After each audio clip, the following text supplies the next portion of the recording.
Canadian Space Agency McLean of NASA closed the station hatch to isolate themselves from the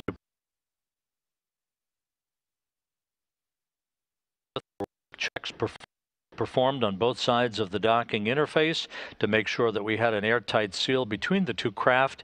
That set up the undocking of the Soyuz from the International Space Station.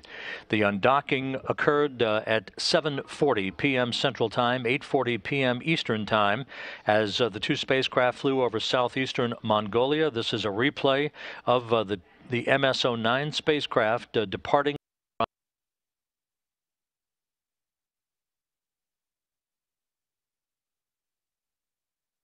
the docking interface space station. There were a couple of quick engine firings of 8 seconds and 15 seconds in duration, respectively. That increased an opening rate between the Soyuz and the International Space Station that has increased over the course of the last 2 orbits. The crew on board the Soyuz, Prokopiev, Gerst, and Anand Chancellor, had previously suited up with their Russian Sokol launch and entry suits to prepare for the deorbit burn and the landing. This is a great view in this replay of the undocking and the initial separation of the Soyuz from the International Space Station.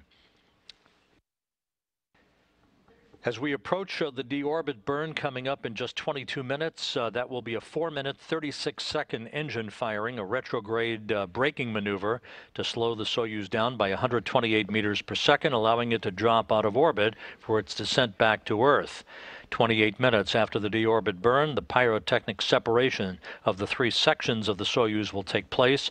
The upper section, the habitation module, the lower section, which is the engine compartment, will separate from the descent module with the crew members on board. The heat shield facing the direction of travel, a blading heat that will build up around the vehicle that will reach temperatures of about 2,500 degrees Fahrenheit. Once the crew members pass the regime of peak heating, there will be a series of commands to deploy parachutes about 15 minutes before touchdown. First, a pair of pilot chutes, then a drogue chute, and finally a large main parachute that will be deployed to significantly slow the descent of the Soyuz vehicle down to a manageable velocity. The altimeter on the base of the Soyuz vehicle will feed computer information to the onboard computers about how far it is off the ground. That will result in a final braking maneuver of what are called soft landing engines, and the Soyuz will be home, with landing scheduled at 11:03 and 21 seconds p.m. Central Time, 12:03 and 21 seconds a.m. Eastern Time, which will be 11:03 and 21 seconds a.m. at the landing site in Kazakhstan. The first of a dozen Russian Mi-8 helicopters have taken off from the Zhezkazgan airport under rather frozen conditions. The temperature at the last report just a few minutes ago was just 3 degrees Fahrenheit with a wind chill factor of -6 degrees Fahrenheit. Winds are fairly light, but there is a fairly significant overcast with fog and smoke in the vicinity of the landing site. The hope, of course, is that that will clear up somewhat over the next hour and 12 minutes before the expected touchdown time to permit some visibility of the Soyuz descending under its parachute. But of course, we will see. This is December, and the conditions are fairly dynamic in Kazakhstan, as they are in most of the late fall and early winter months of the year. So we'll see how that plays out. The landing site is about 87 miles to the southeast of Zhezkazgan, so it's about a 30-minute helicopter ride for the support personnel, both the Russian search and recovery forces, as well as NASA and European Space Agency personnel, who are either already airborne in their Russian Mi-8 helicopters heading to the landing zone, or soon to take off to join the other helicopters as part of the recovery forces.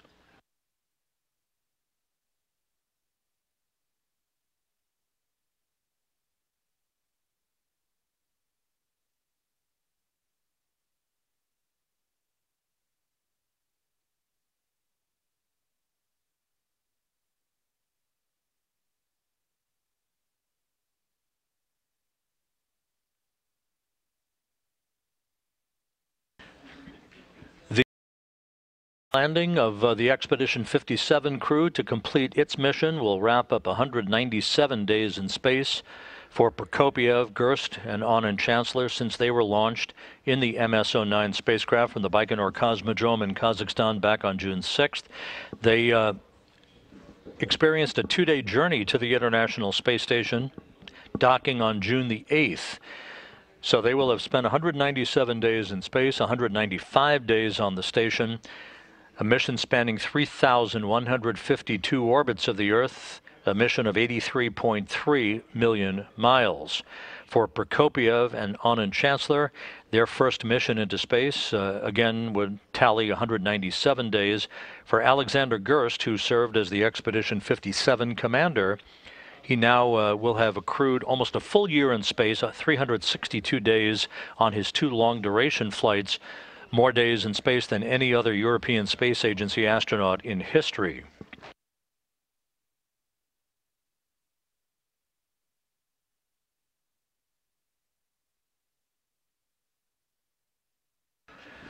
Once the three Expedition 57 crew members touch down on the southern steppe of Kazakhstan, the search and recovery forces will quickly land in a sequential fashion in their helicopters to begin the extraction of the crew from the spacecraft.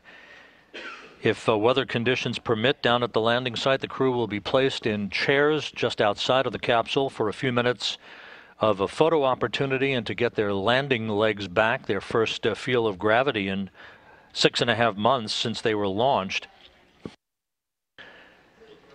Once they are in those chairs, they will be undoubtedly covered with thick blankets to stay warm for a few minutes before they are brought into a nearby medical tent for initial medical tests and to get out of their Russian Sokol launch and entry suits into more comfortable flight clothing. They will be loaded onto individual helicopters to be flown back to Zhezkazgan, about a 35-minute helicopter ride from the landing site, where they will split up. Sergei Prokopiev will be put into a Gagarin Cosmonaut Training Center aircraft for a flight back to Star City, Russia. Alex Gerst and Serena Anand Chancellor will be put into a NASA jet in Zhezkazgan, and they will be flown to Bodo, Norway, where the aircraft will be refueled. Gerst will disembark, say farewell for the time being to Anand Chancellor, and he will board a European Space Agency aircraft that is already in Bodo for a flight to the European Astronaut Center in Cologne, Germany. Anand Chancellor will continue on back to her home in Houston.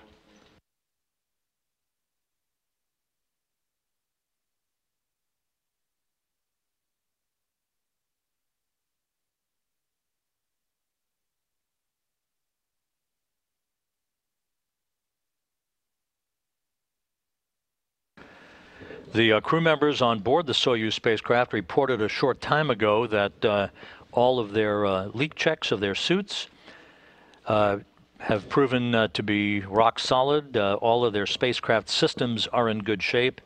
Everything is in order for the deorbit burn of 4 minutes and 36 seconds in duration that is scheduled to begin in 15 minutes. Yes, go ahead. 10 секунд до выдачи команды на запрет ИКВ. We will send the command in 10 seconds. We will inhibit IKV infrared horizon sensors in 2 seconds. One, I'm sending the command right now. The exact time is 6:56:00. And I've received the flag that IKV infrared horizon sensors are inhibited. Copy.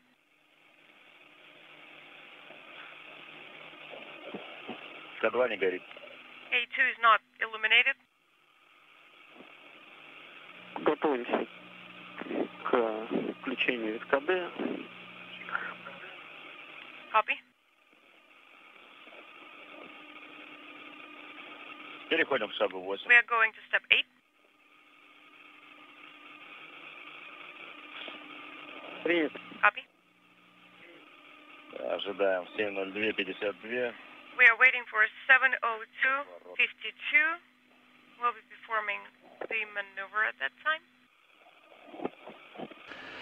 At this hour, the Soyuz MS-09, which is flying under the call sign of Altai, that's the call sign selected by Soyuz Commander Sergei Prokopyev, named after a mountain range in southern Siberia, is flying over the southern Pacific Ocean from northwest to southeast, soon to cross the southern region of the Andes Mountains over Chile, and across southern Argentina back out over the South Atlantic on this orbit of the Earth. Once again, the deorbit burn is scheduled now just 13 minutes from now. 4 minutes and 36 seconds, a retrograde braking maneuver to slow the Soyuz down. You'll hear the crew calling out milestones along the way of this deorbit burn to keep tabs along with the Russian flight controllers there in this view from a balcony camera overlooking the Russian Mission Control Center. They will be watching the data coming in, looking over the crew's shoulders as they execute the deorbit burn. Just 10 seconds after the burn is complete, the upper section of the Soyuz that has been the focus of quite a bit of attention over the past few months, the habitation module, will be depressurized. That is standard operating procedure. About 10 seconds after the completion of the deorbit burn, its job complete, the depressurization conducted in advance of the pyrotechnic separation of the modules, the three sections of the Soyuz, that takes place 28 minutes after the deorbit burn is complete. The habitation module, of course, is where a hole was found that was the source of a leak and a reduction in station pressure at the end of August that necessitated a repair using an epoxy sealant that was executed by Sergei Prokopyev and Alexander Gerst, and which last week was the focus of attention for a spacewalk by Oleg Kononenko, the new Expedition 58 commander, who remains on board the station with Canadian Space Agency astronaut David St. Jacques and NASA flight engineer Anne McClain. Kononenko and Prokopyev conducted a 7-hour, 45-minute spacewalk to remove a section of thermal insulation from the habitation module and inspect the external hull of the Soyuz's habitation module. This is a replay of Kononenko using a cutting tool to get through that thermal insulation on the upper section of the Soyuz down to the hull, where they took photographs and collected video, as well as collected samples of the epoxy sealant that extruded through the hole that was the result of the repair that was conducted from the inside, so that all of that material could be analyzed by Russian engineers on the ground once the Soyuz returns to Earth. Down at the Zhezkazgan airport, the staging city for today's landing operations, the helicopters are being sent airborne one by one. There are 12 Russian Mi-8 helicopters in play for tonight's landing, 6 all-terrain vehicles and 3 fixed-wing aircraft, including a large Antonov 26 aircraft. The Antonov is basically a flying command and control center that will be in voice communication with the Soyuz vehicle as it approaches the landing site. The Antonov aircraft is also used as a relay station, if you will, for both data and voice to the Russian flight controllers at the Russian Mission Control Center outside of Moscow, and to the chief Russian flight director, Vladimir Solovyev.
Moscow, this is Altai 1.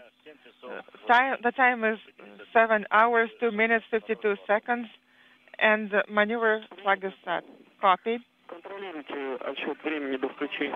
And please monitor time countdown.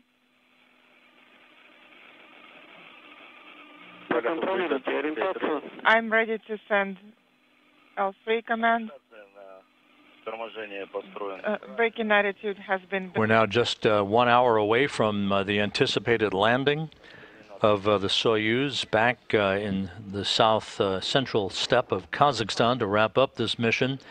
Just over 7 minutes away from the initiation of the deorbit burn to begin the journey home. The 3 and S9 commands are ready. Sending test 3 command. Test 3, yes. S9 command sent. And you can send G3 command in advance. Sending G3 command.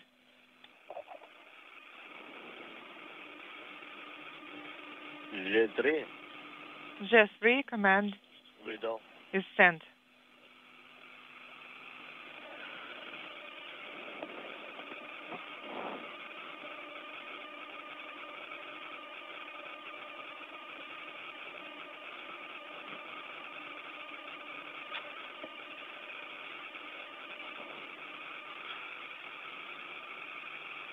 Скоро будет подача О2. O2 supply will begin shortly.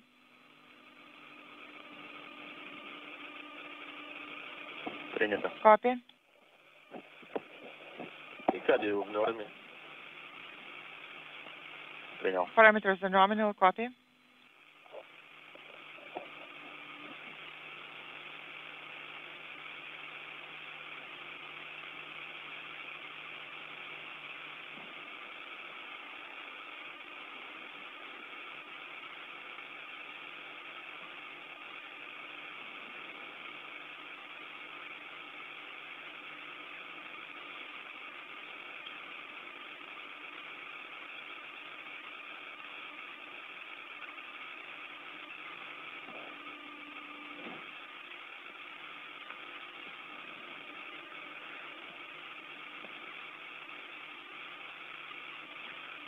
Что я на линейка А или...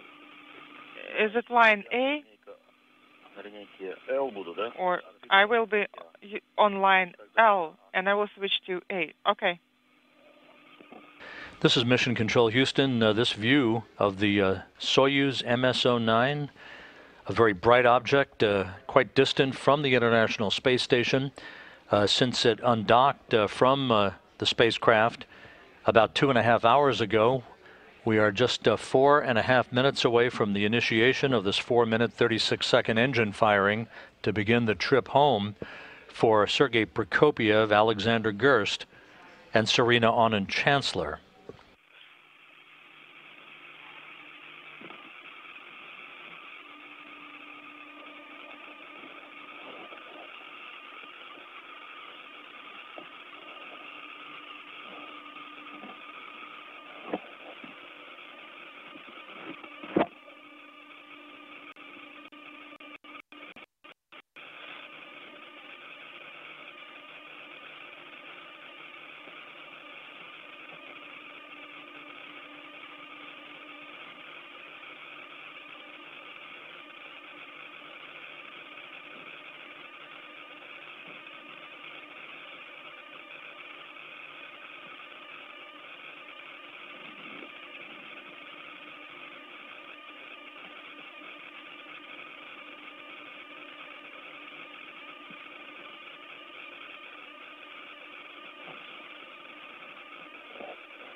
Less than 3.5 minutes away from the deorbit burn. Once again, helicopters from the Russian Search and Recovery Forces are airborne from the Zhezkazgan airport for about a 30-minute flight to the landing zone.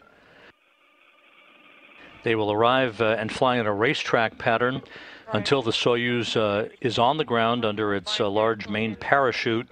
To complete this mission, then they will land in sequential fashion to begin the process of getting to the vehicle, opening up the hatch, and extracting the crew for a few minutes in chairs that will be set up before they're brought into a nearby medical tent for initial medical exams and to get out of their Russian launch and entry suits and into more comfortable clothing.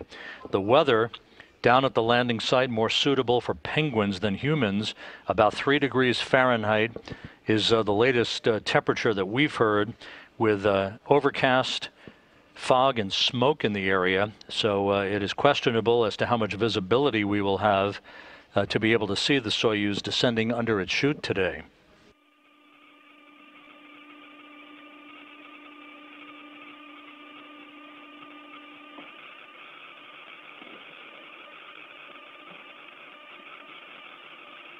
ДСКД. 2 minutes prior to SKD ignition. Confirm combined gas source. Inside 2 minutes now until the deorbit burn. Vertical generation. Кадил в норме.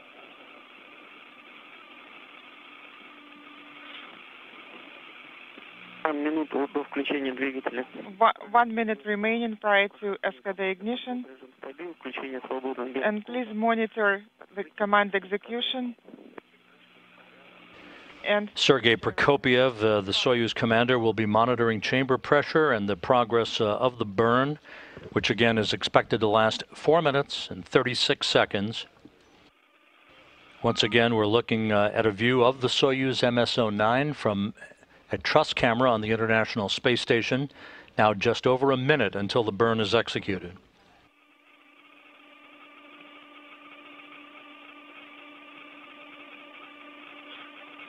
Время минута до СКД. 1 minute prior to SKD ignition. I confirm combined gas source and stabilization mode, and Идет открытие. confirm power and free gyroscope flags. Covers are open. Крышка СКД открыта. SKD cover is open. Принято. Copy.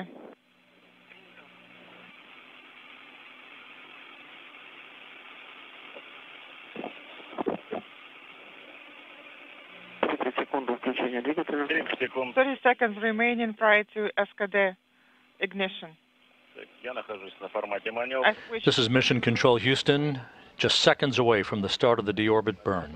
Alex is using control display. 15 seconds remaining. 10, 10 seconds. 7, 7, 5, 5, 3, 3, 2. 2, 1. Включение 7. SKD ignition time is at 7:10:52. We confirm. The deorbit burn is underway. You saw that flash right behind the Soyuz vehicle. Below this The burn is underway, 0.35 occurring right on time is confirmed. at 10:11 p.m. Central Time, as the International Space Station and the Soyuz flew 252 miles over the South Atlantic. And delta V, or burn value, is За 30 секунд. inaudible. In 30 seconds, Импульс. 15 метров. the gain is 15 meters, and KDO parameter is the nominal. Copy. Ускорение в норме. 21 метр набранный. At 21 meters, delta V, gain delta V.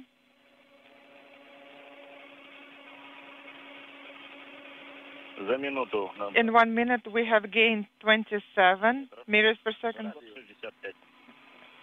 and KDO parameters are nominal.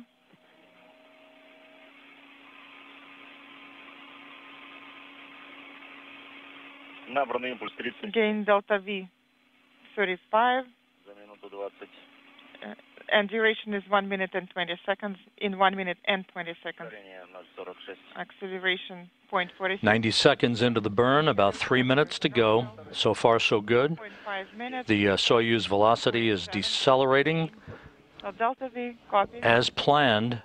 A braking maneuver using the main engine to slow the vehicle down by 128 meters per second to enable it to drop out of orbit for its descent back to the landing site and a touchdown on the frozen southern steppe of Kazakhstan, with landing scheduled just 50 minutes from now.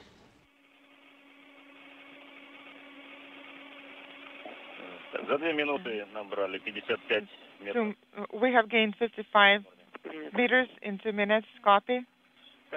Cardio parameters are nominal.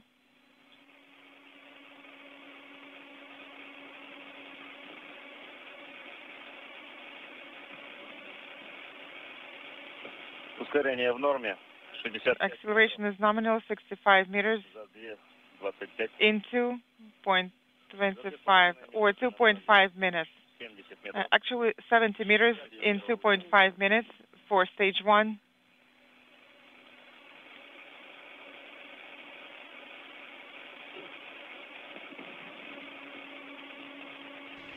The deorbit burn going well, almost 3 minutes now in duration, about a minute and a half to go. 2 minutes and 55 seconds.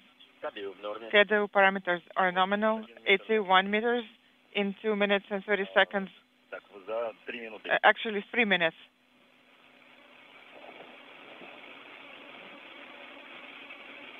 Ускорение в норме. Duration is nominal. Кардио в норме. Cardio parameters are nominal, 90 meters in 3 minutes and 15 seconds. Copy.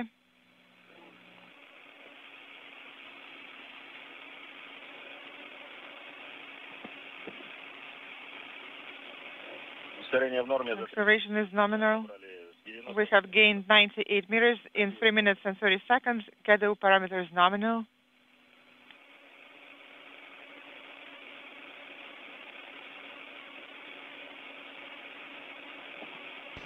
Once again, the deorbit burn continues, everything continuing to go by the book. 5 meters in 3 minutes and 50 seconds. Now 4 minutes into the burn, about 36 seconds to go. 111 метров. 100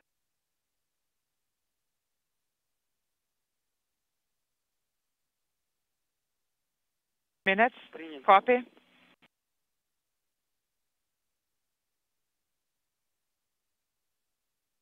Please monitor GECA main command or cutoff command. Standing by for cutoff command.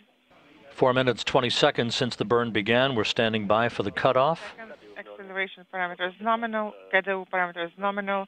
122 meters in 4 minutes and 23 seconds. Copy. Есть ЕГК. I confirm SKD cutoff command and 7:15:30. This is the cutoff command time. Delta V is 128.2, and I confirm TD. The burn now complete, and our visiting vehicle officer here in Mission Control reports a good burn. Sergei Prokopiev, Serena Onin Chancellor, and Alexander Gers now beginning the final leg of their journey home. We're standing by for the depressurization of the habitation module, the upper section of the Soyuz vehicle. Separation according to TVC display. Copy. Давление было Bell pressure is dropping. 380 is the pressure reading.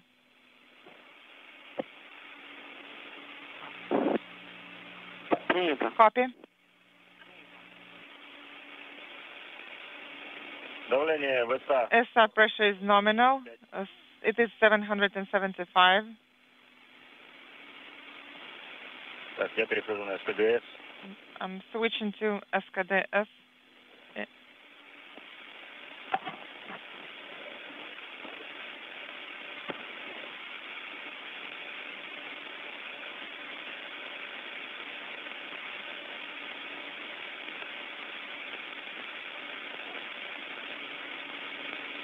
Давление было 200. Bell pressure is at 200. So just to recap, the deorbit burn was executed on time a few minutes ago. Pressure is nominal. A 4-minute, 36-second retrograde braking maneuver. The Soyuz engines firing to slow the vehicle down by 128 meters per second, enabling it to begin the slide out of orbit into the Earth's atmosphere. The habitation module which has been the focus of so much attention since late August, when a hole was detected in that portion, the upper portion of the Soyuz vehicle. That's in the process of being depressurized as per the nominal plan for any Soyuz entry. It will be depressurized down to vacuum here momentarily. It, of course, will be discarded upon module separation, the pyrotechnic separation of the three sections of the Soyuz. That is scheduled to take place at 10:38 p.m. Central Time, about 20 minutes from now.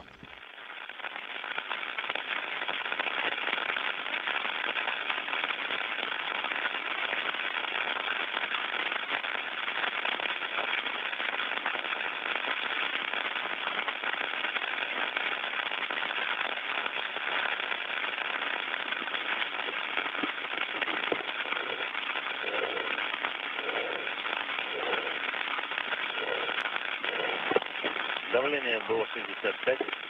BO pressure is 65. Inaudible.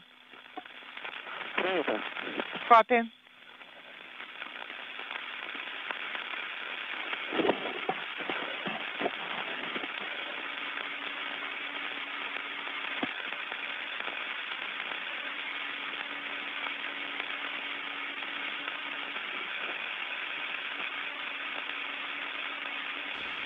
All of the helicopters associated with the Russian Search and Recovery Forces, Rosaviatsa, the civil aviation branch of the Russian Air Patrol, all of those vehicles are now airborne from the Zhezkazgan airport.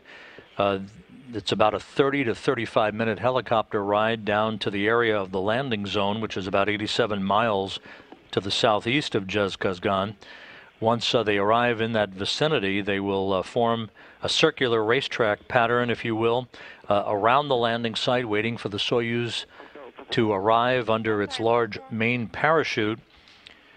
Once the Soyuz has touched down, those helicopters will then land in sequential fashion to begin the process of approaching the vehicle, safing the vehicle, and extracting the crew, who will be placed in nearby chairs to get a few minutes of fresh air and to get their land legs back a bit. Once the vehicle begins to enter into the Earth's atmosphere, which is coming up here in the next 20 minutes, the crew will begin to feel the first tug of gravity against their bodies since they departed the planet back on June 6th.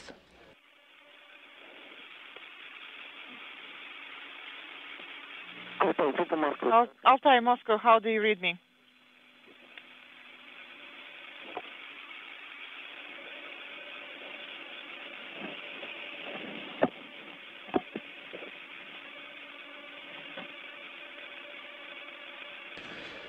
We're also approaching the point where the Soyuz will be somewhat more than 100 kilometers away from the International Space Station, and the geometry of the VHF antennas on both the Soyuz and the International Space Station are such that communications could be choppy and often non-existent during the dynamic phase of the vehicle entering the Earth's atmosphere.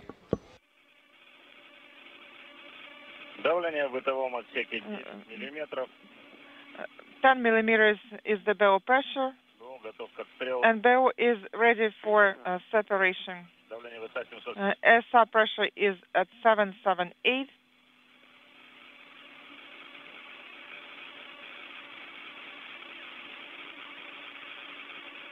That last transmission indicates that the BAO, as it is called by its Cyrillic acronym, is the habitation module. It has now been depressurized down to vacuum and is ready for pyrotechnic module separation.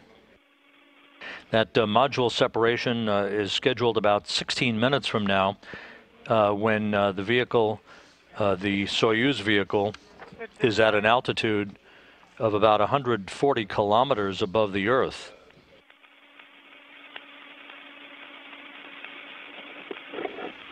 The Soyuz and the International Space Station flying currently over the South Atlantic in a southwest to northeasterly track, approaching the west coast of Africa. Landing is scheduled 41 minutes from now.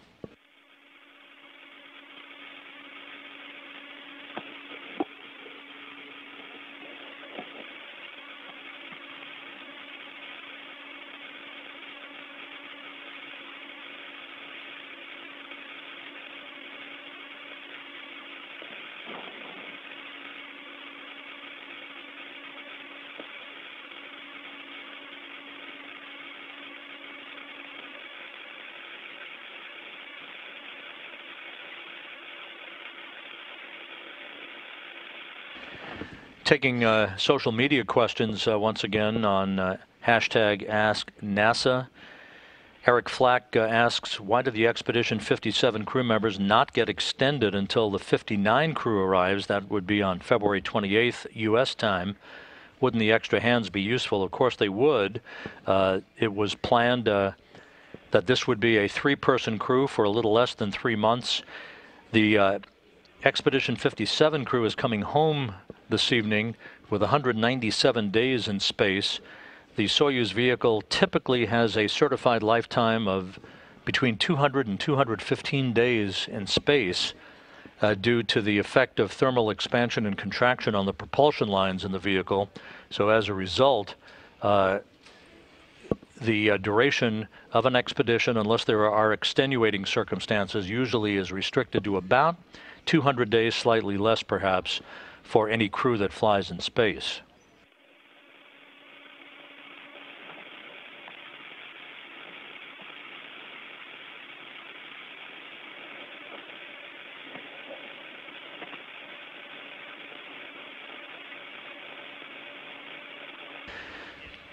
And this question, what happens to the other 2 sections during the entry, as we've mentioned before? Coming up here in about 14 minutes will be the pyrotechnic separation on computer command of the 3 sections of the Soyuz.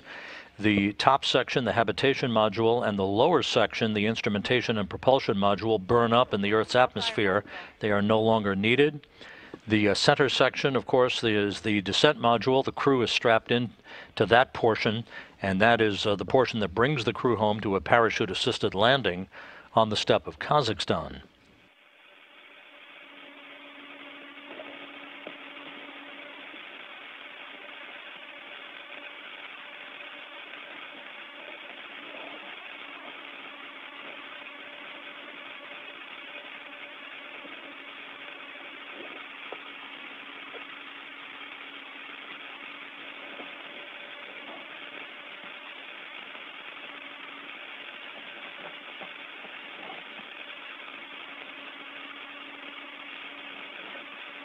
Once again, at this point, the Soyuz vehicle is more than 120 kilometers away from the International Space Station, steadily descending toward the region of the top of the Earth's atmosphere.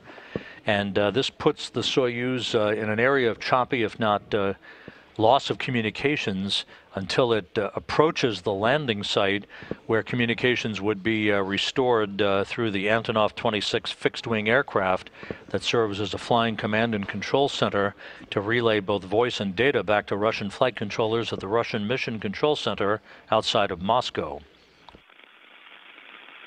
Altai, Moscow, how do you read me?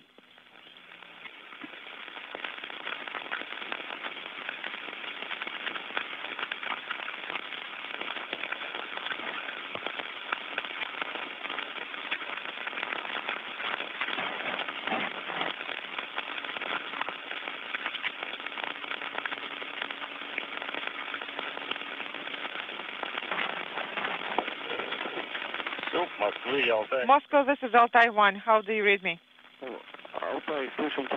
Okay, we can hear you well. Altai 1. And you're coming in with interference, with noise. And just a reminder that after you close your visors, Alex will be providing detailed commentary. And please release push-to-talk button 6 minutes prior to separation. And you will be pressing push-to-talk button without using the scupper. And please put ISS rescue aids in armed position.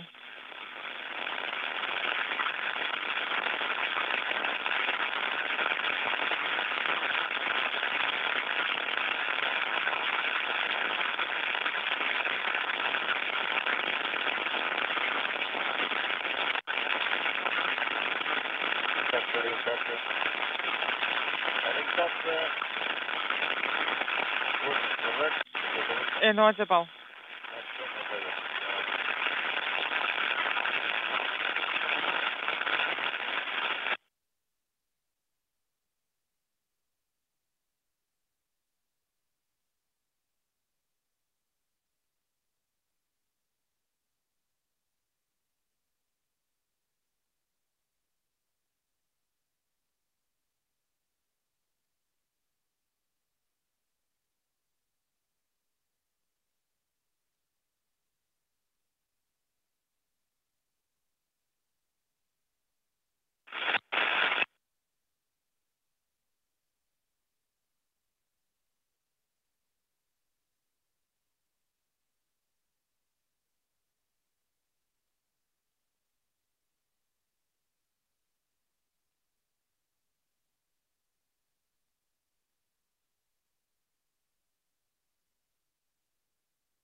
This is Mission Control Houston, a dramatic view of the Soyuz vehicle as it is descending over West Central Africa, over the Congo, moving from southwest to northeast. You saw flashes of lightning on the Earth below.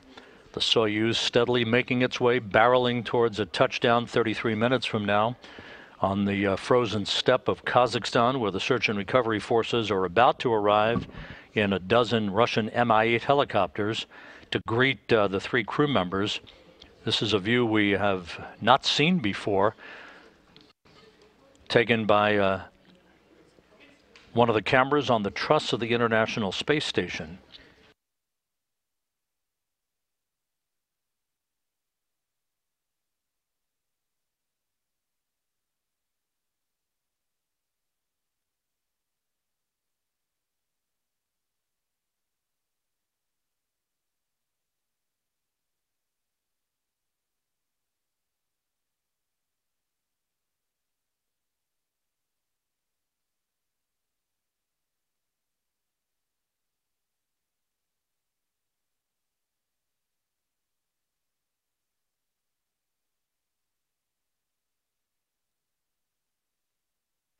This is once again a view of the Soyuz MS-09. Its 3 crew members, the Expedition 57 crew, now 32 minutes away from landing in south-central Kazakhstan. Cameras on the International Space Station following its rapid descent as it flies over the Central African Republic in an inclination from southwest to northeast.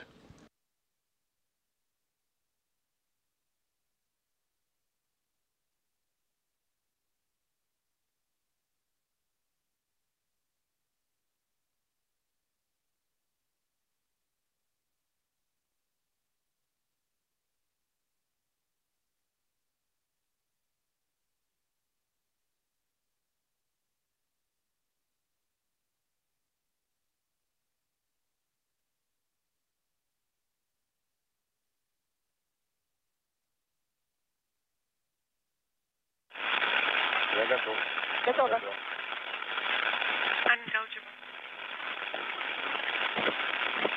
Ну, давайте. Закрываем. We are closing the visors. Закрываем. You can hear the crew on board Soyuz MS-09 saying that they're preparing to close visors as we are some 5.5 minutes away from the pyrotechnic separation of the 3 modules. The center section, the descent module, where the crew is strapped into their seats. Prokopiev in the center seat, flanked on his left by Alexander Gerst, on his right by Serena Aunen-Chancellor. They are all set for the final stages of their mission, with landing scheduled 30 minutes from now, just to the southeast of the town of Zhezkazgan, Kazakhstan.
With the Soyuz now having descended to a point where it's no longer visible from the truss cameras, we are some 4 minutes away from the pyrotechnic separation of the 3 sections of the Soyuz vehicle. Алтай, КСС в режим готовности. Закрываем гермошлемы. Altais, Включаем автомат КСС. get ready, close the visors, activate KSS in the automatic mode.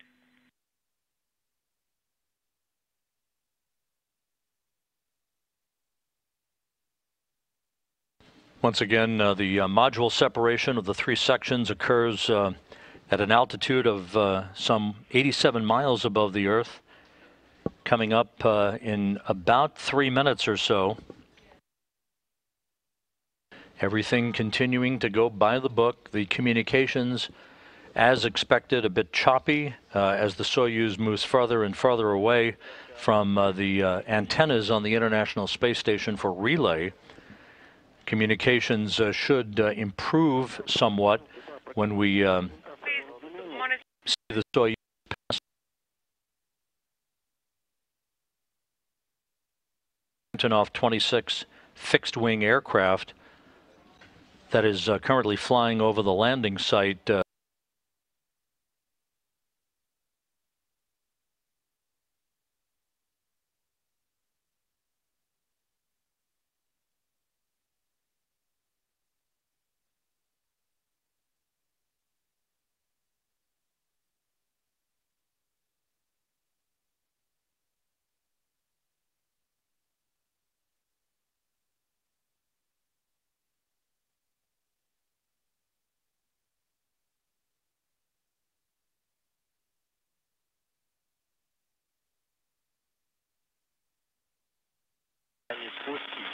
We confirm control.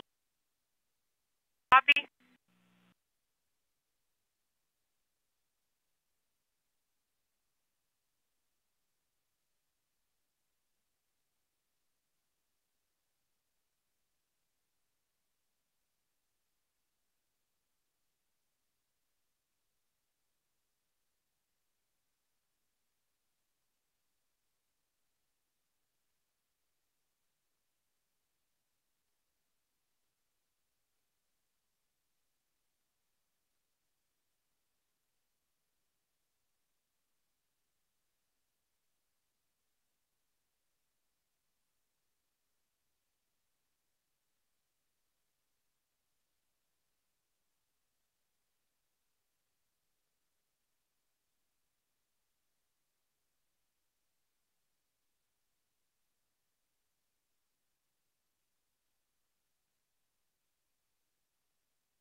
This is Mission Control Houston. We're about a minute away from this event.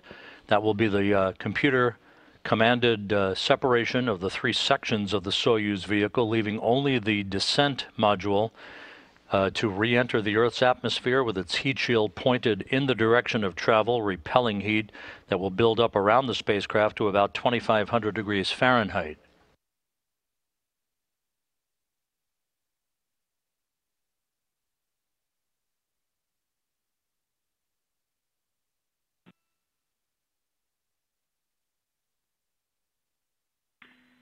Altais Moscow, do you see fuse activation?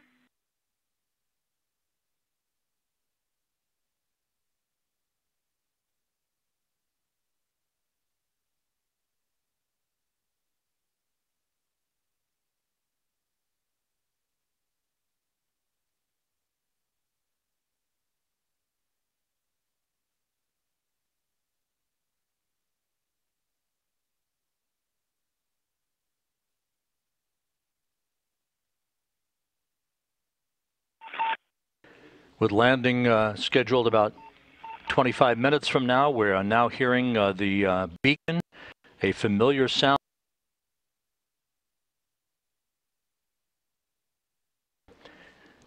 Navigation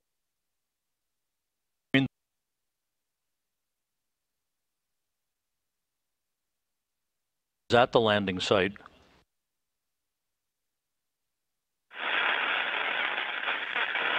And we now have confirmation of module separation through data received at the Russian Mission Control Center outside of Moscow. You're looking at a view of the ISS flight control room there in the town of Korolev outside of Moscow. So everything proceeding right on the timeline, right by the book, 24 minutes away from touchdown. And although we have not heard specifically from the crew, again, the data indicating that we have had module separation.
The Soyuz and its 3 occupants, the soon-to-be completed Expedition 57 crew.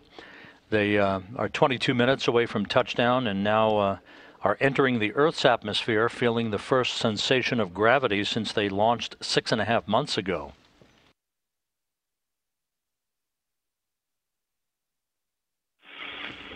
About a minute from now, they'll enter what is called the plasma regime, where temperatures around the Soyuz will build up to some 2,500 degrees Fahrenheit. The heat shield at the base of the descent module will ablate that heat, although the crew members often refer to it as flying quite fast inside a fireball. This plasma regime lasts about 5 minutes in duration.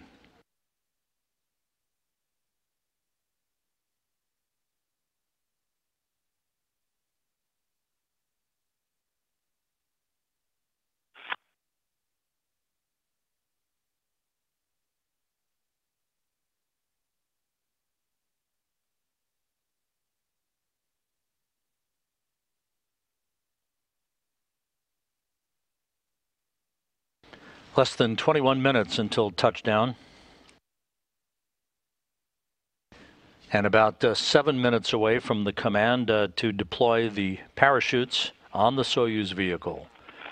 Once again, the weather down at the landing site is what you would expect for this late December time frame. Temperatures in single digits Fahrenheit, overcast skies. The winds are not particularly frisky, but there is reported to be fog and smoke in the area.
Around the Soyuz will build up to some 2,500 degrees Fahrenheit. The heat shield at the base of the descent module will ablate that heat, although the crew members often refer to it as flying quite fast inside a fireball. This plasma regime lasts about 5 minutes in duration.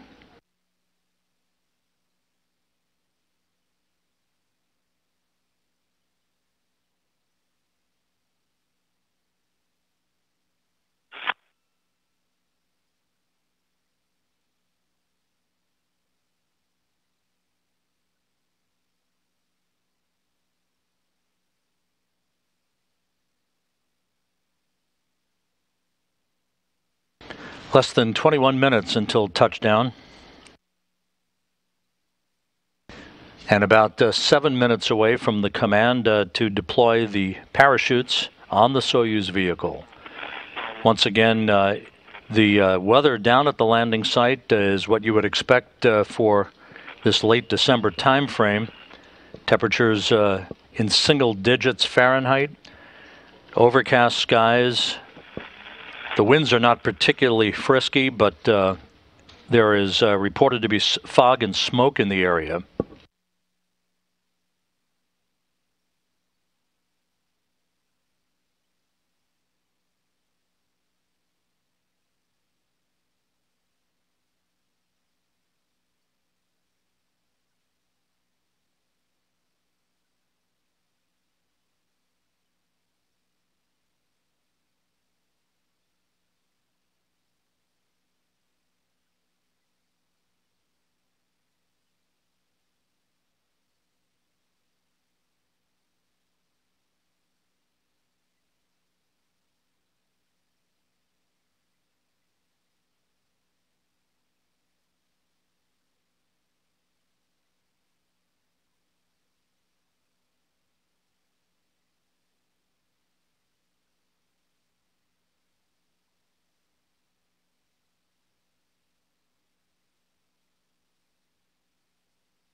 We're about 18.5 minutes away from touchdown. The Russian Mi-8 helicopters are now in the vicinity of the landing zone, awaiting the arrival of the Soyuz MS-09 under its parachute. That chute deployment is scheduled less than 5 minutes from now.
We're about a minute away from the point at which the spacecraft will emerge from this plasma regime, during which time the crew has experienced about 4 to 5 Gs against their bodies. Once they exit the plasma regime, we're about 2 minutes away at that point from the command to open up the parachutes. Landing is scheduled just about 16.5 minutes from now.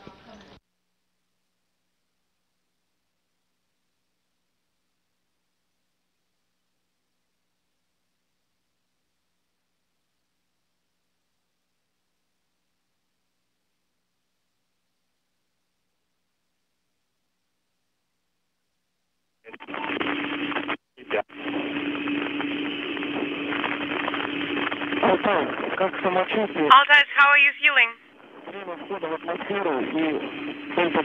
What was the re-entry time?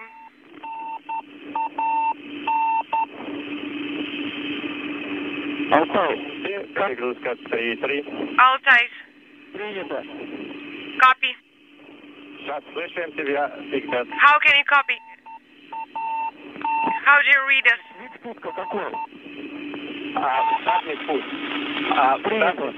Copy. Unintelligible. 5 seconds. Yes, we confirm 5 seconds.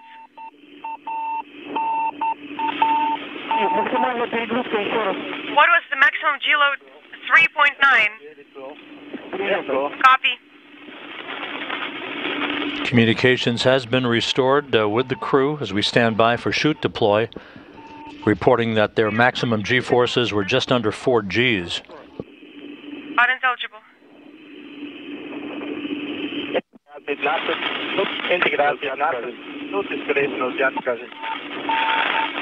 integral is 15.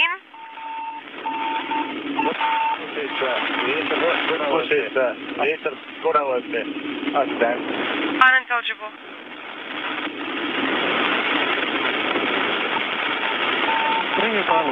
Copy all, Alex. Thank you.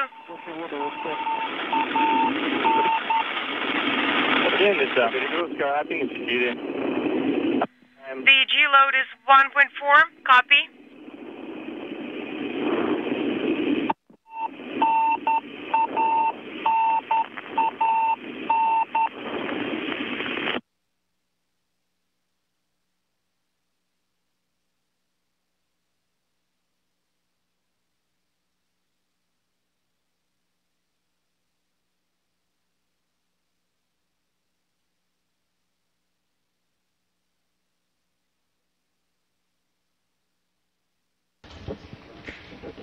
This is Mission Control Houston, 14 minutes until the anticipated touchdown of the Soyuz in south-central Kazakhstan.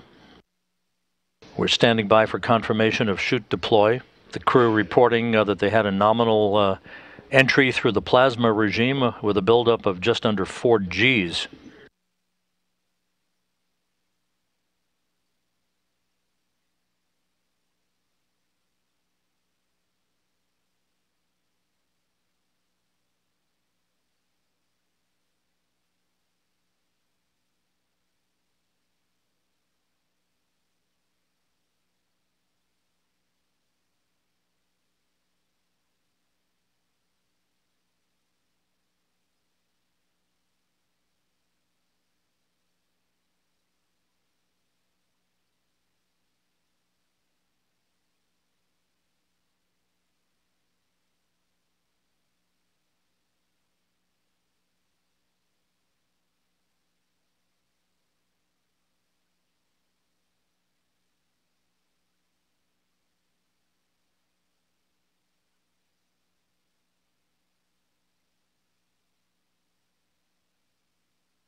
This is Mission Control Houston. Everything proceeding per the plan as the Soyuz nears its landing site. Just about 12 minutes until touchdown. The parachutes should have been deployed by now. We're standing by for confirmation.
For the past few days, landing is scheduled about 7 minutes from now. The report coming in from the search and recovery forces that they have established communication with the crew on board.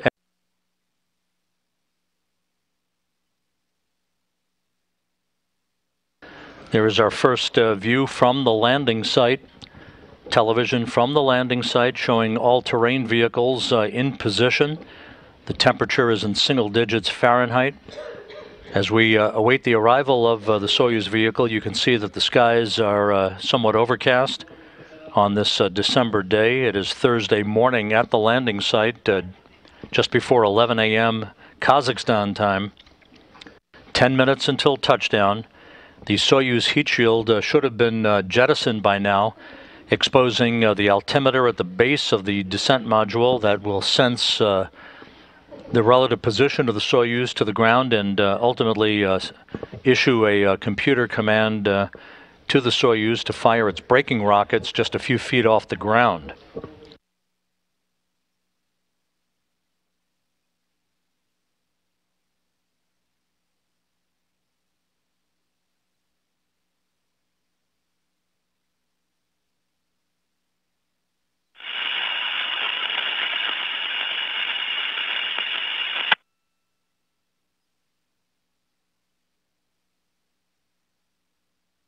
And a view of one of the Russian search and recovery helicopters, part of a fleet of a dozen such Mi-8 helicopters that are being employed by the Rosaviatsia Russian search and recovery forces in support of the recovery of the crew once they touch down, landing scheduled about 9 minutes from now.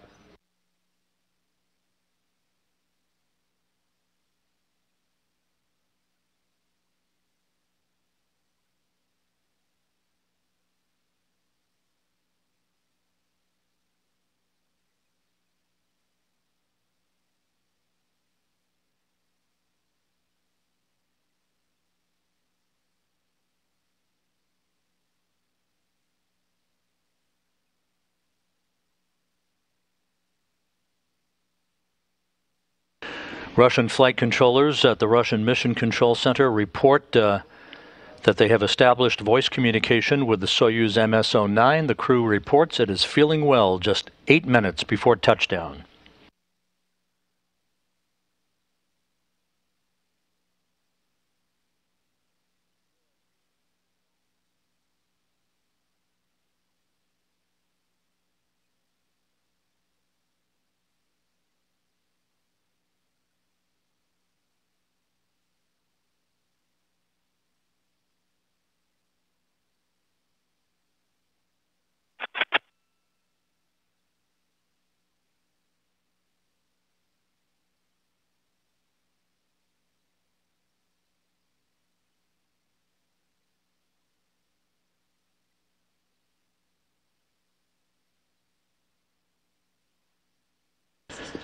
This is Mission Control Houston. Once again, you're looking at a live view from the landing site about 87 miles southeast of the town of Zhezkazgan, Kazakhstan. The temperature in single digits. This is in the wake of about half a foot of snow that fell at the landing site over the past few days.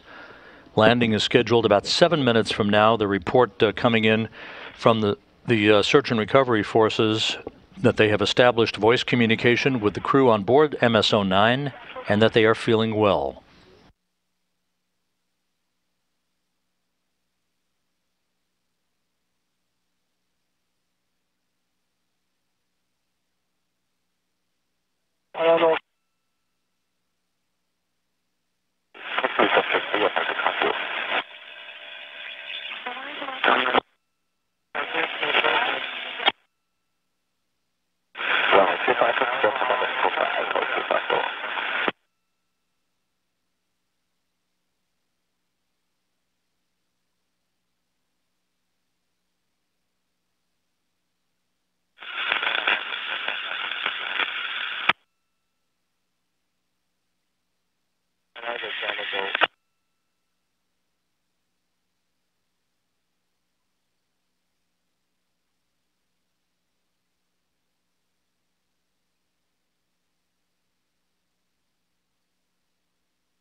We're just about 5.5 minutes away from touchdown. The crew in good shape, according to the last report received from the search and recovery forces at the landing site. This is a live view. One of the Russian search and recovery helicopters circling the landing zone, awaiting the arrival of the Soyuz vehicle.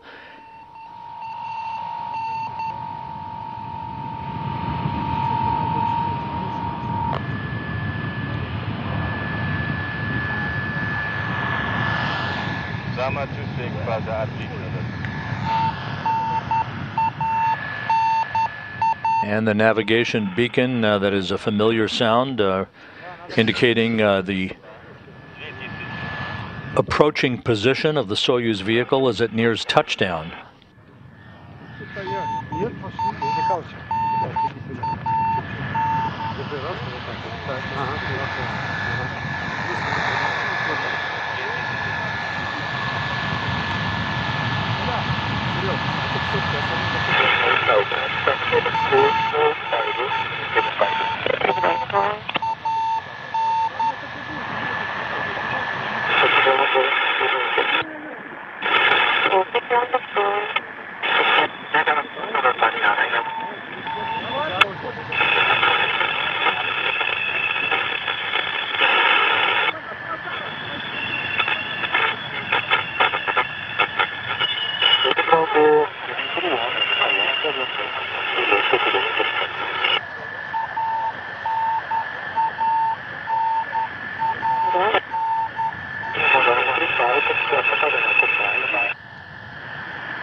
The Soyuz descending steadily under its parachute, approaching the landing site, touchdown about 3.5 minutes from now.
Cameras associated with the search and recovery forces continuing to scan the landscape at the landing site in southern Kazakhstan. Touchdown expected about 1.5 minutes from now.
This is Mission Control Houston. The Russian flight controllers at the Russian Mission Control Center have now confirmed that they have a visual on the vehicle. It has landed in a vertical position. It is upright. So the Soyuz MS-09 stuck the landing on the eve of the 50th anniversary of humankind's first voyage to the moon. A multinational crew returns to Earth after spending more than a half year in space.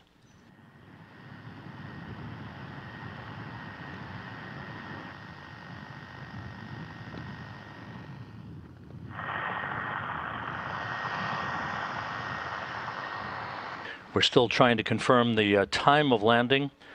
We believe that it was an on-time landing at 11:03 p.m. Central Time, but we're standing by for a further confirmation of that. Again, the search and recovery forces have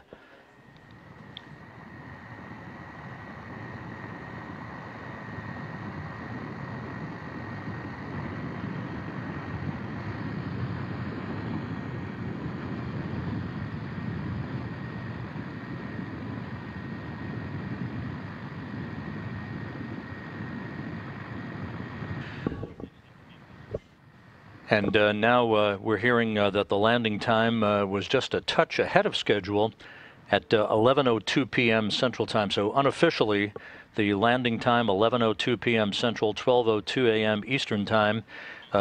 We have visual confirmation from the search and recovery forces that the Soyuz landed in a vertical position.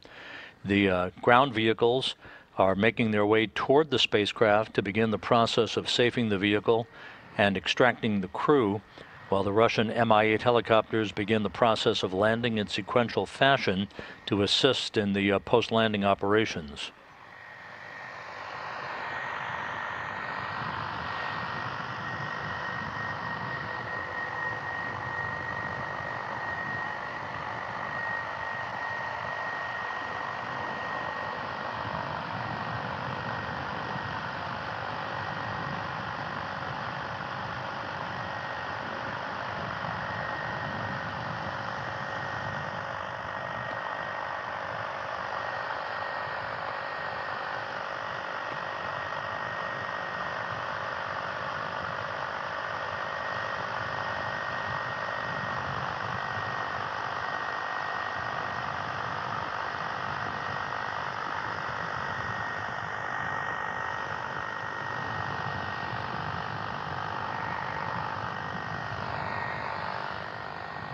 So Expedition 57 now in the books, 197 days in space, 195 days on the station for Sergei Prokopyev, Serena Aunin Chancellor, and Alexander Gerst.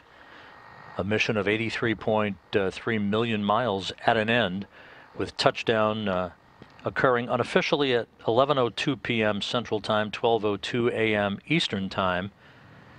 11:02 a.m. in Kazakhstan. You're seeing again a live view from the landing site, where the conditions not ideal for viewing, obviously, the landing. We never saw the Soyuz under the chutes, but visual confirmation from the search and recovery forces that the vehicle is down and landed in a vertical upright position.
This is Mission Control Houston. It has been about 13 minutes since the landing of the Soyuz MS-09, about 87 miles to the southeast of the town of Zhezkazgan in south-central Kazakhstan. The crew reporting it is feeling well. The Soyuz landed in an upright vertical position, and both ground vehicles and Russian Mi-8 helicopters are making their way toward the capsule to begin the process of safing it and extracting the crew to bring them into a nearby inflatable medical tent for post-landing medical exams and to get out of their Russian launch and entry suits.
База, Сереж, сам.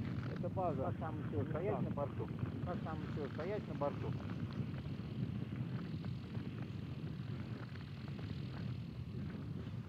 Ладно, я ухожу, наверное.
This is Mission Control Houston. The report from the Russian Mission Control Center is that the search and recovery forces are landing in sequential fashion in their Russian Mi-8 helicopters along with a series of all-terrain vehicles, and they are at the spacecraft that touched down approximately 18 minutes ago at 11:02 p.m. Central Time, 12:02 a.m. Eastern Time. They are in the process of securing the vehicle safing it, and will soon be in the process of extracting the crew from the vehicle. We do expect that once the television equipped vehicles as part of the search and recovery forces arrive at the spacecraft, that we will get video from the landing site. We'll be standing by for that.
This is Mission Control Houston.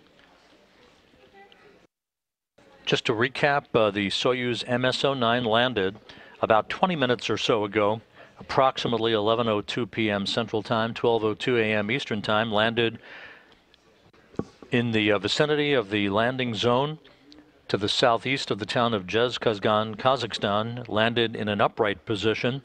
The search and recovery forces are around the vehicle. We are waiting for the television cameras on one of those all-terrain vehicles to be repositioned and for us to receive video from the landing site of the crew being extracted from the spacecraft. Everything went by the book. The hatch closure, the undocking, the deorbit burn, and all of the sequential events through entry and touchdown of the Soyuz. Again, we're standing by for more video from the landing site to show the crew being extracted from their vehicle, their mission having ended after 197 days in space, 195 days aboard the International Space Station. Left on board the 3 crew members, Soyuz and Station Commander Oleg Kononenko, now the commander of Expedition 58, along with Canadian Space Agency astronaut David St. Jacques, and NASA flight engineer Anne McLean, who will be a 3-person crew for about the next 2.5 months.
This is Mission Control Houston.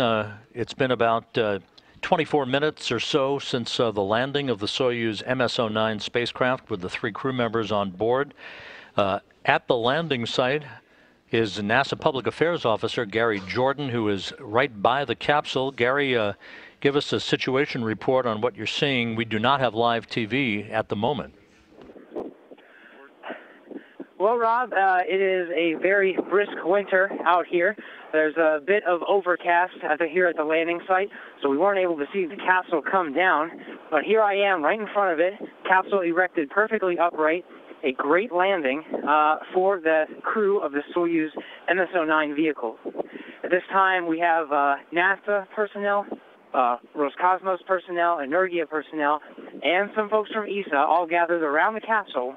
A metal structure has been erected on top of the Soyuz descent module. This is a series of ladders and slides that allow Russian specialists to climb on top of the vehicle and retrieve the 3 crew members inside, Serena Anand Chancellor, Alexander Gerst, and Sergei Prokopiev. Everything's looking good so far. Hopefully you should be getting some video soon. It is, there's quite a lot of snow here on the ground. It'll be a pretty cold arrival, but the 3 crew members will be able to breathe fresh air for the first time in 197 days. Even though there was a bit of cloud coverage, the search and recovery forces arrived on time. We're actually retrieving the crew members now. Looks like there's a couple smiling faces on top of the vehicle, showing that the crew looks to be in good health, already pulling some equipment out first before we start seeing the crew members. But again, a little bit of overcast. Search and recovery forces arrived on time. Everything is looking good so far. None of the crew members have been actually pulled from the vehicle quite yet. We should be seeing that momentarily, unless you are seeing it as well with me, Rob. I don't know if you have video yet. Gary, we don't have video at this point. Has the usual inflatable medical tent been set up nearby? Yes, an orange inflatable medical tent, probably at this point around 150 yards away from the capsule. A flag has been erected right next to the capsule. And again, we have recovery personnel situated around the capsule itself. There's an orange medical tent, again, 150 yards away. It seems that all of the helicopters have landed, and all the personnel that are part of the search and recovery forces have arrived here. I'm not sure if you're seeing video yet, but we can see some of the gloves have been removed from the crew members and have been taken out of the capsule so far. A series of checks before they actually start pulling the 3 spacefarers out here soon. Yeah, Gary, stay with us, of course, for your reports as the crew members are being extracted. We do not yet have a live television picture from the landing zone. We never saw the vehicle under the chutes, obviously, because of the overcast conditions today. But the bottom line is the crew and the Soyuz landed safely after a flawless entry. How many people would you estimate are involved in this extraction process? Rob, I'd estimate about 30 to 40 personnel at the very minimum. There can possibly be a little bit more. I can see some personnel stationed a little bit closer to the helicopters rather than around the barricade that has been erected just around the capsule here to prevent some of the other personnel from getting too close. We have about 4 personnel now on top of the ladder structure. One Russian specialist inside the capsule now looks like maybe retrieving the first crew member here shortly. About, again, 30 to 40 personnel around. We have some media here that are taking some photos. No videography, I don't believe, at this time. On the ground here from NASA personnel is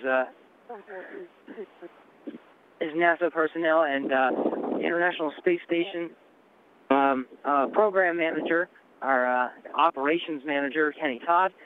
We also have NASA astronaut Kate Rubins. She will be one of the personnel that will be assisting Serena Anand Chancellor, especially from the medical perspective. We also have some NASA medical personnel and European Space Agency personnel. still retrieving some of the crew members. Everything still looks to be okay so far. We should be seeing the first crew member outside the capsule here momentarily.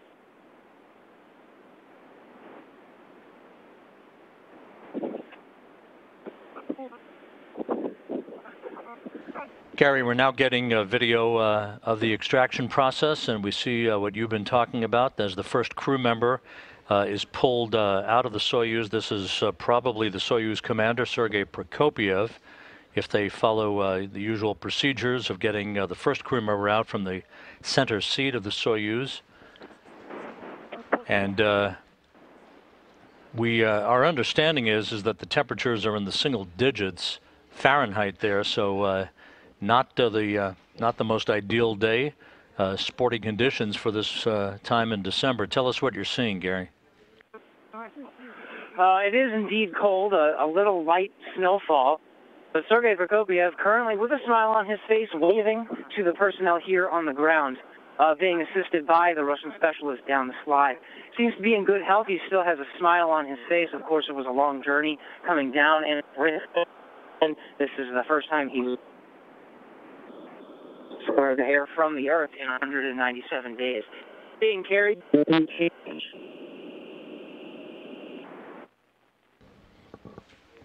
Okay, we may have lost Gary through his satellite phone, but you're seeing the video of Sergei Prokopyev being placed on one of the chairs just alongside of the Soyuz spacecraft. And we'll be standing by here since we're getting live video from the landing site for the other two crew members to be extracted.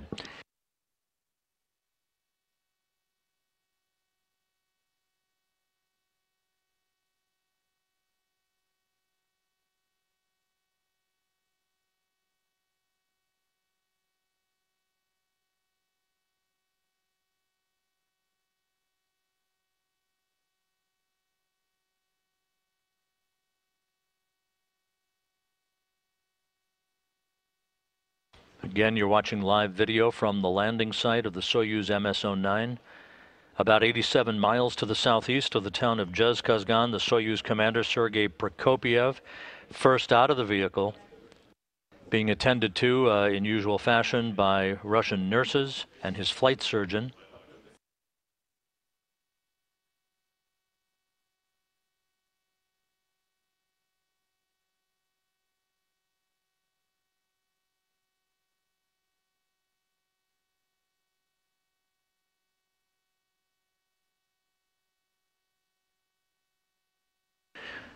With the Soyuz spacecraft safely on the ground, both a NASA Gulfstream jet and the Gagarin Cosmonaut Training Center aircraft are now being repositioned from the staging city in Karaganda, which is about 2 hours to the northeast of the landing site.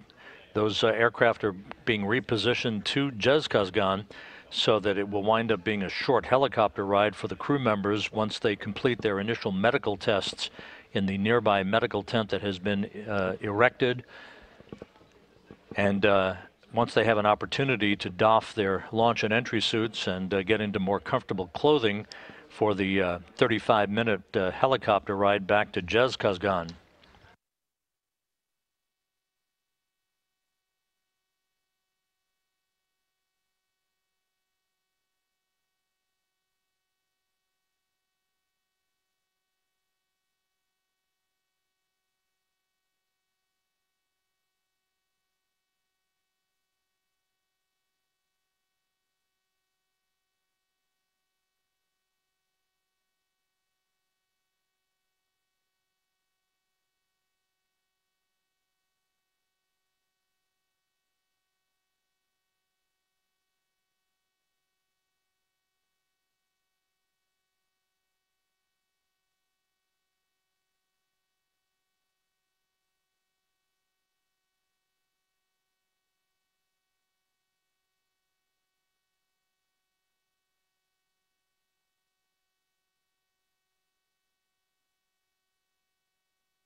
The search and recovery personnel belonging to RSC Energia now working to get the second of the crew members out.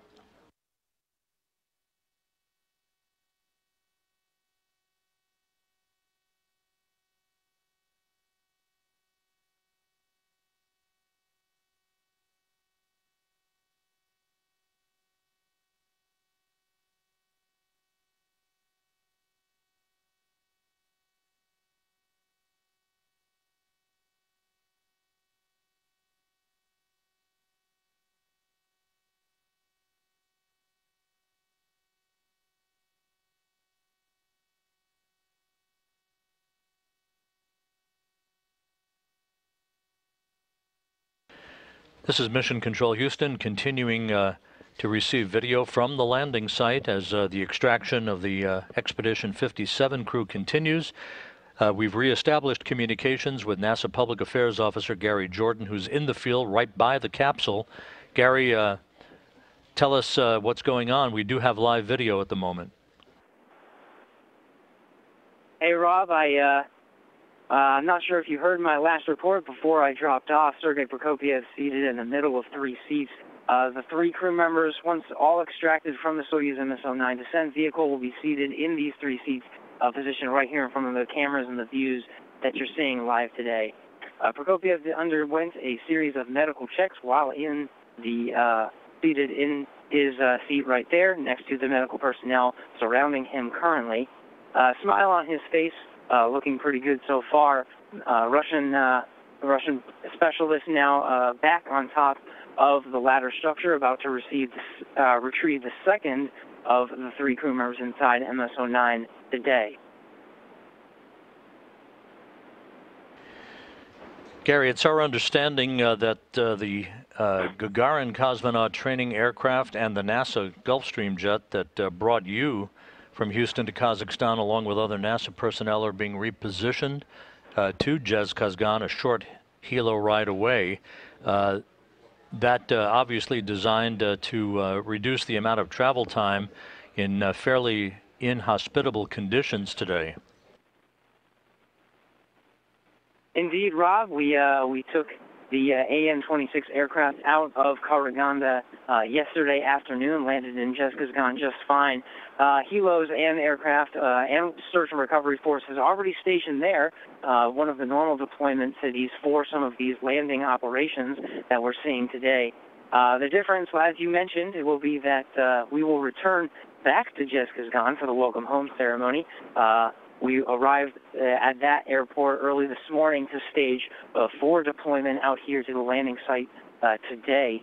We'll return there again for the welcome home ceremony, where the 3 crew members will be greeted by various Roscosmos personnel and leadership that will have presented the ceremonial gifts and wardrobe that are accustomed to the welcome home ceremony.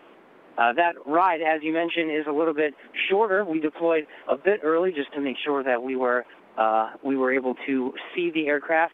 Unfortunately, we were not able to see the spacecraft land from our helicopter, the media helicopter that deployed a bit earlier than some of the others.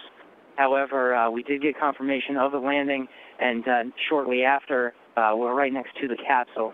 This commute was just over an hour's time. This is a little bit shorter than the usual 2 hours that it takes to come from the landing site back to Karaganda, where the usual welcome home ceremony is staged. However, back in Zhezkazgan, I'm sure the crew members will be pleased for the shorter commute back to Zhezkazgan, where they will do the welcome home ceremony and ride the aircraft back to their respective homes. Serena Anna Chancellor and Alexander Gerst taking the G3 aircraft, splitting up in Bodo, Norway, where a separate aircraft will take Alexander Gerst back to Europe, and the G3 will continue on to Houston to take Serena Anna Chancellor back to her home in Houston less than 24 hours after her departure from Zhezkazgan later today. Search and recovery force is still positioned at the top of the ladder structure, the metallic ladder structure, about to receive the second of 3 crew members inside the vehicle. Gary, you were in one of the first helicopters to take off from Zhezkazgan for the landing site. Could you see, from your vantage point in that helicopter, the Soyuz under the chutes before it descended into clouds? Rob, unfortunately not. The various media were all positioned right on time for the landing here in the afternoon of, or I'm sorry, the late morning of their landing today. It looks like Serena and Chance are now being extracted from the vehicle. We weren't able to see those chutes deploy. I'm actually standing right next to the chute right now. Again, perfect landing. This Soyuz situated upright. Serena and Chance are now being extracted from the vehicle. Again, some of the forces that they undergo and the switch of the neurovestibular system from the microgravity environment to the Earth environment can be a bit taxing. So this process will be a slow and steady one to get them positioned in their seats here today.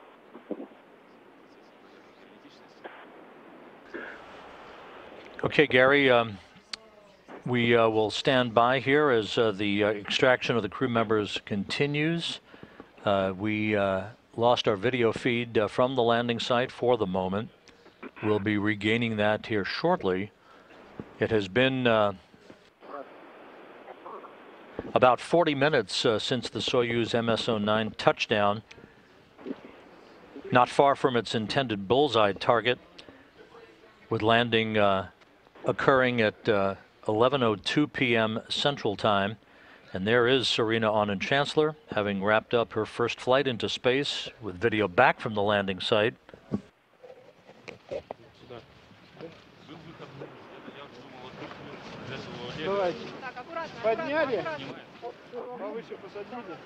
And Rob, I can confirm that Serena Auñón-Chancellor are being positioned in the right of the three seats here. Of course, Sergei Prokopiev already in the middle. Serena Auñón-Chancellor now positioned in the right, medical personnel covering her up from the frigid temperatures that we are experiencing here at the landing site this morning. And we're seeing the NASA personnel, flight surgeons, Russian nurses, and other personnel around her. This is a typical scene as the crew members are bundled up against the frigid conditions. But nonetheless, Auñón-Chancellor with a smile on her face, having wrapped up 197 days in space. Step behind the line.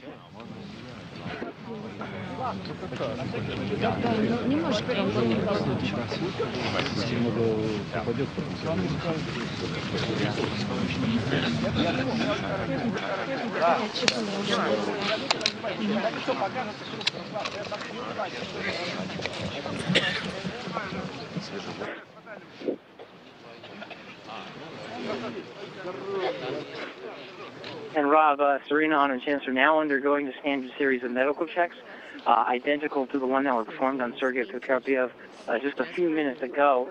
Again, as you mentioned, smile on her face, medical personnel attending to her health, but happy to be on the ground, even in the frigid temperatures, to be breathing fresh air for the first time, as you said, in 197 days. Specialist still positioned at the top of the metallic ladder structure that has been erected over the Soyuz descent vehicle, about to retrieve the last of the three crew members inside the Soyuz MS-09, former Expedition 57 commander of the space station, Alexander Gerst. Yes, after we leave, it's going to get much colder. And Gary, we are continuing to get live video from the landing site. You can see snow flurries accompanying the crew's return to Earth. Night was clear, no clouds. It was minus 21.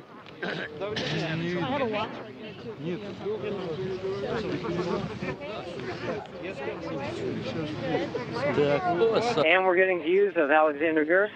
Okay. Smile on his face, waving to the personnel here situated on the ground.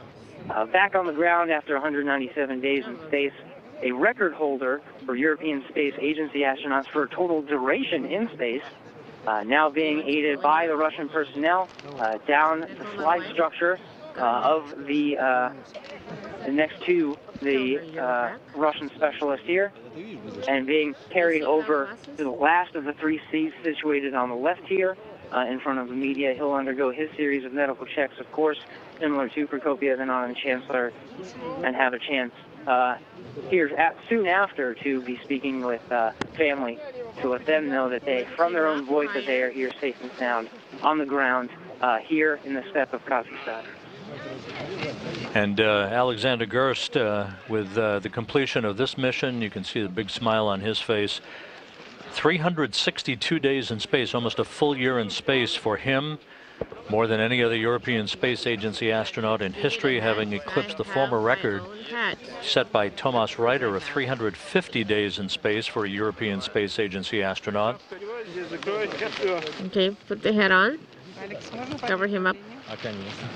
Alex, can we put the devices on? Thank you, you too.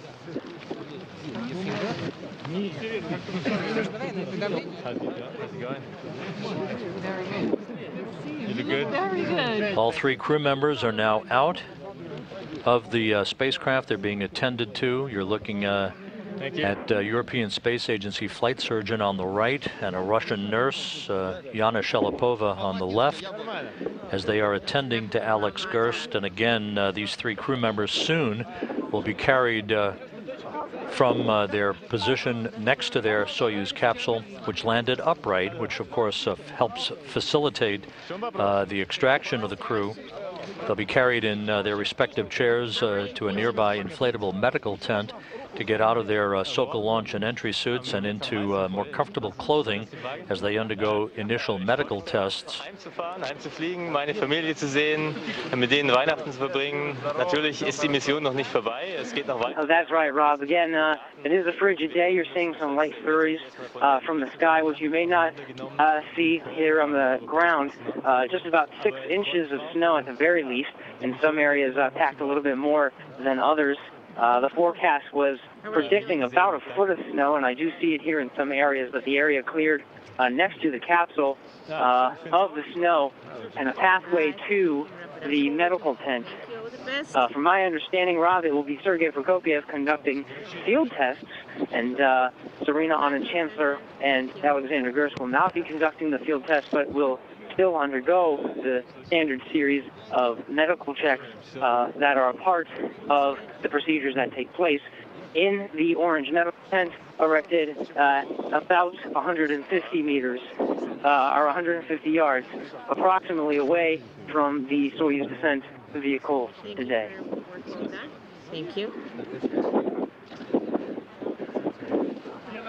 Well, Gary, we appreciate your reports from the landing site. We're going to let you go so you can warm up a bit. I know that you'll be back on a helicopter here very shortly, heading back to Zhezkazgan along with the rest of the crew a short time from now.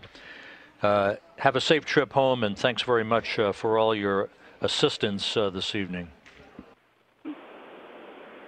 Of course, Rob, I was glad to be here on the ground and witness the extraction of the 3 crew members of Expedition 57 who have landed safely today. It's great to see the fortitude of both the crew members for their long-duration stay aboard the space station and the vast amounts of planning and proper execution that goes into the search and recovery forces of all personnel that you're seeing here from the views of the landing site today. Thank you, Rob. As you mentioned, I'm going to warm up. It is a frigid day here, but it is good to see the 3 crew members here on the ground. I'll bring it back to you. Thank you, Gary. That's Gary Jordan, NASA Public Affairs Officer at the landing site, right by the crew to the southeast of Zhezkazgan. The crew having landed about 47 minutes ago. Were quickly extracted from the spacecraft. They soon will be hauled in their respective chairs to a nearby medical tent to get out of those launch and entry suits and into more comfortable clothing. They will be flown, and there is Dmitry Rogozin, who's the head of the Russian Space Agency, Roscosmos, who flew to the landing site to greet the crew. It keeps its promise. Not to be forgotten, the 3 crew members on board the International Space Station, now Expedition 58, as the continuing human presence in space has passed 18 years now. Yes, we're ready, as I told you.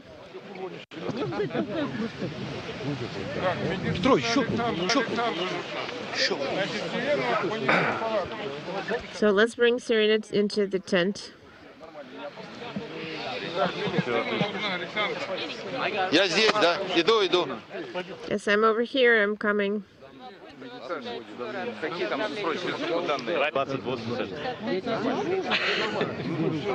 On Chancellor now being carried into the medical tent. She'll be joined there shortly by the other two crewmates.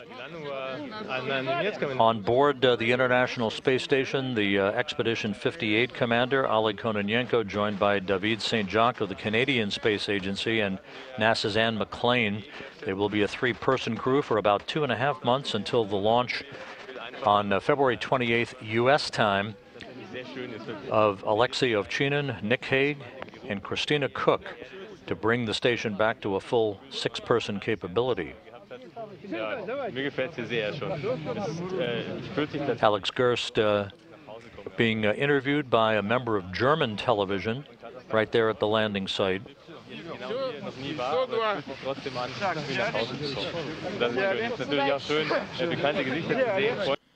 Okay, let's lift.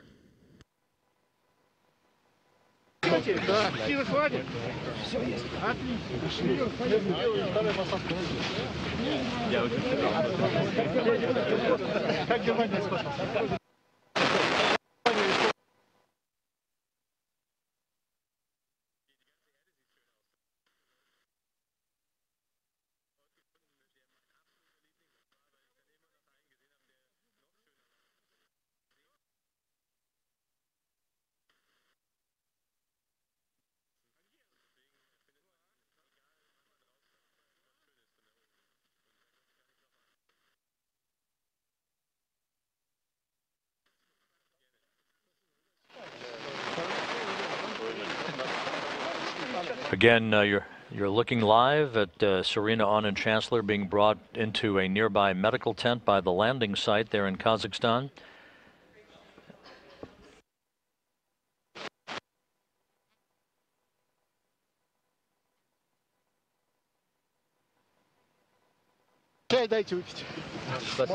Let him drink some tea. Thank you. Was it berry tea? Very good. Alex Gerst now getting a ride into the medical tent.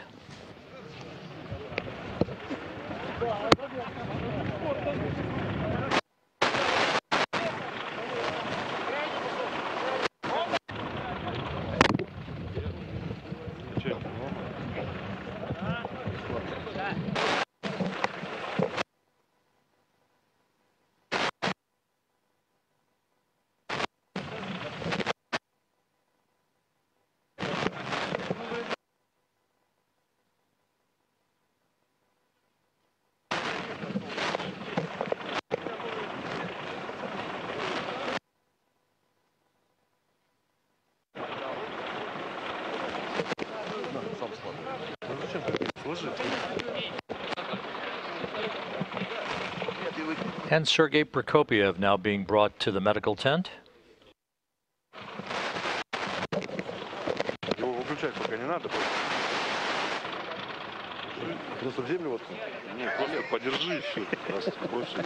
You can just hold it if they ask you to.